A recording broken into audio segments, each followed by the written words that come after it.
வணக்க மக்களே, கருவேப்பிலையும் அதனுடைய ஆரோக்கியமான மருத்துவ நன்மைகளும். கருவேப்பிலையில நிறைய உயிர் சத்தும் சுண்ணாம்பு சத்தும் இருக்கிறதால நமக்கு வைக்கக்கூடிய சாப்பாட்டில் இருக்கக்கூடிய கருவேப்பிலை நம்ம எப்பயுமே தூக்கி போட்டக்கூடாதுங்க மக்களே. அதை நம்ம சாப்பிடக்கூடிய சாப்பாட்டோட சேர்த்து மென்று விழுங்கி சாப்பிடணும். இந்த கருவேப்பிலை பல வியாதிகளை நமக்கு தீர்க்குது. கருவேப்பிலை உடலுக்கு பலம் உண்டாக்கக்கூடியது, பசியை தூண்டக்கூடிய சக்தி வாய்ந்தது. பித்தத்தை தனித்து உடல் சூட்டை கருவேப்பிலை ஆற்றும். அதோடு கருவேப்பிலை கீரை மனதுக்கு உற்சாகத்தையும் கொடுக்கக்கூடியது. குமட்டல், சீதபேதியான உண்டாகி இருக்கக்கூடிய வயிற்று உளைச்சல், நாள்பட்ட காய்ச்சல், இது எல்லாத்தையுமே கருவேப்பிலை உங்களுக்கு குணப்படுத்தும். பித்த மிகுதியால உண்டாகக்கூடிய பைத்தியத்தை கூட குணப்படுத்தக்கூடிய ஆற்றல் கருவேப்பிலைக்கு இருக்குது மக்களே. ஸோ சித்த மருத்துவத்தில் கருவேப்பிலை இன்னமும் அதுக்கு பயன்படுத்திக்கிட்டு தான் இருக்காங்க.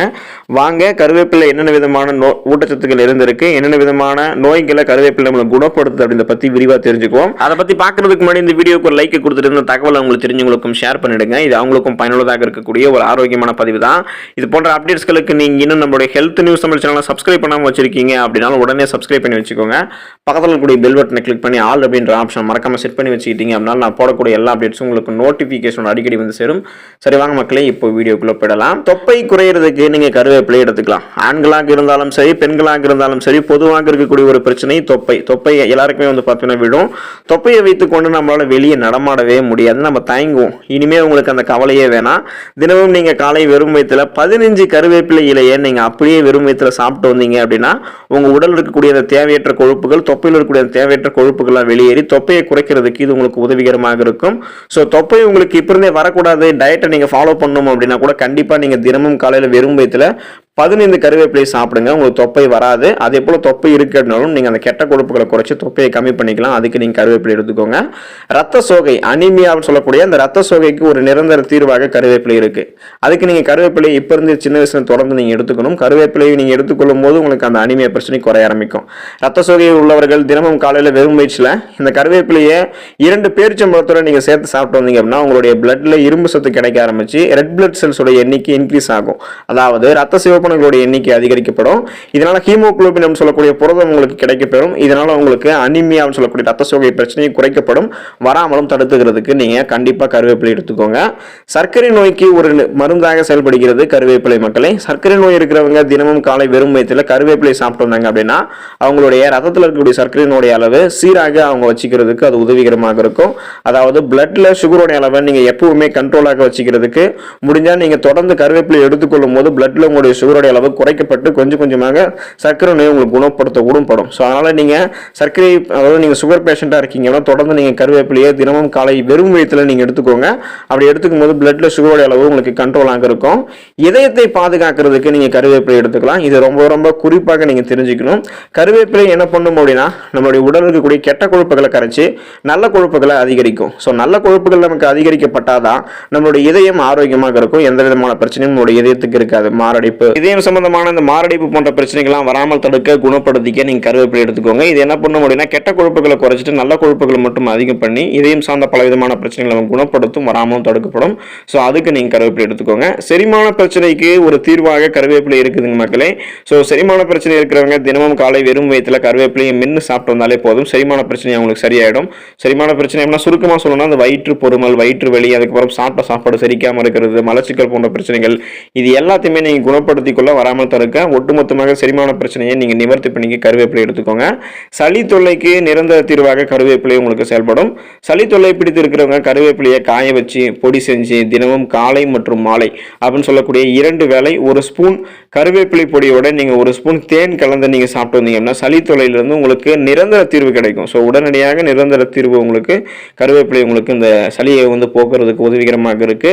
முடி நன்றாக வளர்வதற்கு நீங்க கருவேப்பிலை எடுத்துக்கலாம் மக்களே. ஸோ நம்மள பல பேர்த்திட்டும் போயிட்டு கருவேப்பிலையுடைய ஏதாவது ஒரு மருத்துவ குணங்களை சொல்லுங்க அப்படின்னு கேட்டால் நம்ம என்ன சொல்லுவோம்னா கருவேப்பிலை சாப்பிட்டா முடி கருகருன்னு வளருங்க அப்படின்னு சொல்லுவோம்.